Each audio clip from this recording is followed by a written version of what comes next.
मेरी तरफ से सबको नमस्कार, सत श्री अकाल एंड गुड मॉर्निंग। ये वीडियो हिंदी भाषा में है और इसका बनाने का मकसद क्या है कि 10+2 पास करने के बाद भारत से स्टूडेंट्स को कनाडा आना चाहिए, या ग्रेजुएशन करने के बाद, या डिप्लोमा करने के बाद, या ITI करने के बाद।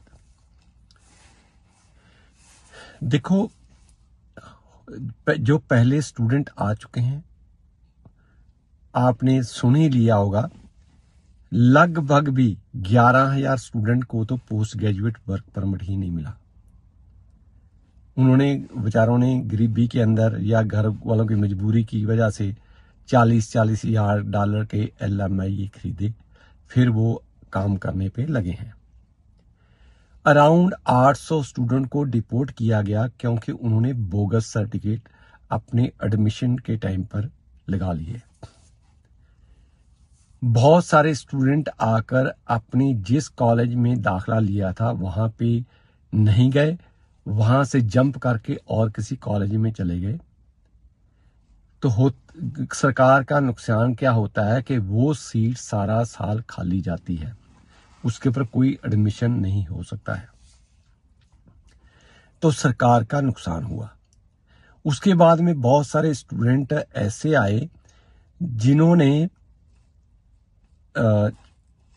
उस संस्था में एडमिशन ले लिया, प्राइवेट कॉलेज में, जिनके पास DLI अप्रूवल नहीं थी और उनके पास पोस्ट ग्रेजुएट वर्क परमिट नहीं था। लगभग 20 से 25 हज़ार स्टूडेंट को इस तरीके से भारत वापस जाना पड़ा, जबकि स्टूडेंट्स ने के पेरेंट्स ने कम से कम 30 से 50 लाख रुपया उनके पर खर्च किया था। हम लोग जो कनाडा के लोग हैं, हम चाहते हैं कि भारत से आने वाले हर लड़का या लड़की कनाडा में अच्छे तरीके से आए, बिना हेराफेरी, बिना बोगस डॉक्यूमेंट और जाली एजेंट से बच सकते हो। उससे मैं आपको कुछ बातें बताऊंगा, आपको किस तरीके से कनाडा आने में आसानी रहेगी, कम पैसे में पढ़ाई करोगे और आप अच्छी कमाई कर पाओगे।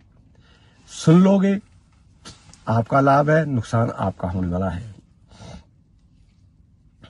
10+2 यदि आपके देखो, आपके हाथ में सेल फोन सबके पास है, इसके अंदर गूगल बाबा जी हैं, उसके पर CRS जिसकी फुल फॉर्म होती है कॉम्प्रिहेंसिव रैंकिंग सिस्टम, उसके ऊपर आपका नाम नहीं पूछेगा, वो आपसे डाटा पूछेगा। आपकी एज क्या है, आपने कितने साल पढ़ाई की है, आपके पास वर्क एक्सपीरियंस कितना है, आपने कनाडा में पढ़ाई कितने साल की है, कनाडा में काम कितने साल किया है, आपका कोई रिश्तेदार कनाडा में है या नहीं है, या कनाडा में ये नहीं पूछता कि कौन सी यूनिवर्सिटी कॉलेज में दाखिला लिया है, ये पूछता है कि आप किस जगह के पर कॉलेज रूरल एरिया में था या शहर में था। ये बात डेफिनेटली वो पूछेगा। आउट ऑफ 1200 जो प्रेजेंटली चल रहा है वो 480 to 510 के अंदर ये स्कोर चल रहा है। जब आप पक्के होने की फाइल लगाते हो, सबको एक ही गेट से निकलना पड़ता है, वो ये फार्मूला है CRS स्कोर कैलकुलेटर। यदि आप भारत में रहकर भी डाल के देख लो कि 2 साल की पढ़ाई की है कनाडा में और 3 साल कनाडा में आपने नौकरी की है, तो आपके स्कोर कितने बनते हैं। यदि 10+2 पास करके आप कनाडा आते हो तो आपके स्कोर इतने नहीं बन पाएंगे। आप 5 साल या धक्के खाने के बाद फिर आपको LMIA खरीदना पड़ेगा, या वर्क परमिट लेना पड़ेगा, या आपको किसी भी कनेडियन पक्के लड़के या लड़की से शादी करनी पड़ेगी, तो ही आप कनाडा में रह सकते हो, नहीं तो वापस आपको घर जाना पड़ेगा भारत में। सबसे अच्छा तरीका क्या है, 10+2 के अंदर कम से कम 60% आपके नंबर होने चाहिए और 3rd क्लास सब्जेक्ट नहीं होने चाहिए। ये बात ध्यान में करके चलो। हिस्ट्री कोई सब्जेक्ट कनाडा में नहीं होता है, ना पंजाबी भाषा का कोई सब्जेक्ट है यहाँ। यदि आप इकोनॉमिक्स या और कोई ना ही पॉलिटिकल साइंस यहाँ कोई सब्जेक्ट है। सो आपने सही सब्जेक्ट लेने चाहिए। कनाडा में डिमांड है टेक्निकल आदमियों की या साइंस की, मेडिकल की या इंफॉर्मेशन टेक्नोलॉजी या पायलट्स बनने की ट्रेनिंग के लिए।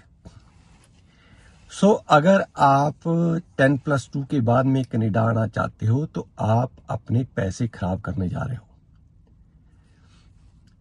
आपको किसी भी टेक्निकल डिप्लोमा में दाखिला लेना चाहिए 3 साल के लिए, या ITI में कम से कम 1 साल या 2 साल का कोर्स करना चाहिए, या किसी नर्सिंग कॉलेज में एडमिशन ले लो, या आप वहां पे कोई भी टेक्निकल जॉब करो, फिर आप कनाडा आइए।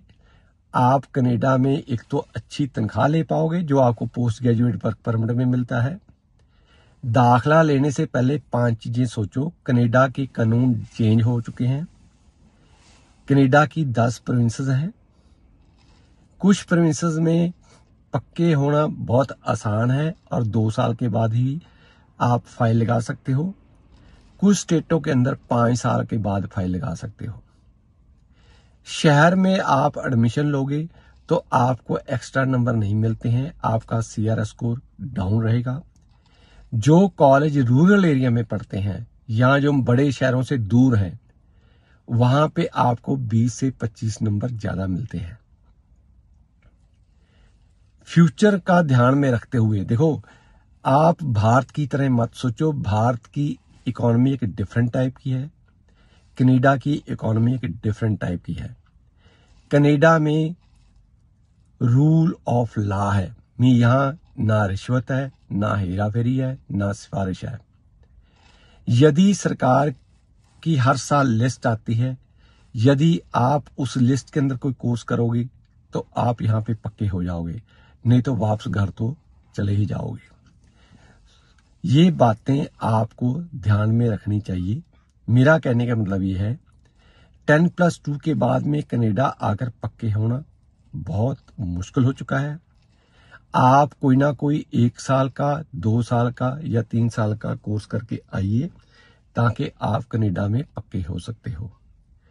यदि आपको हमारी दी गई जानकारी सही लगती है तो आप दूसरों से शेयर कर सकते हो, हमारा चैनल सब्सक्राइब कर सकते हो।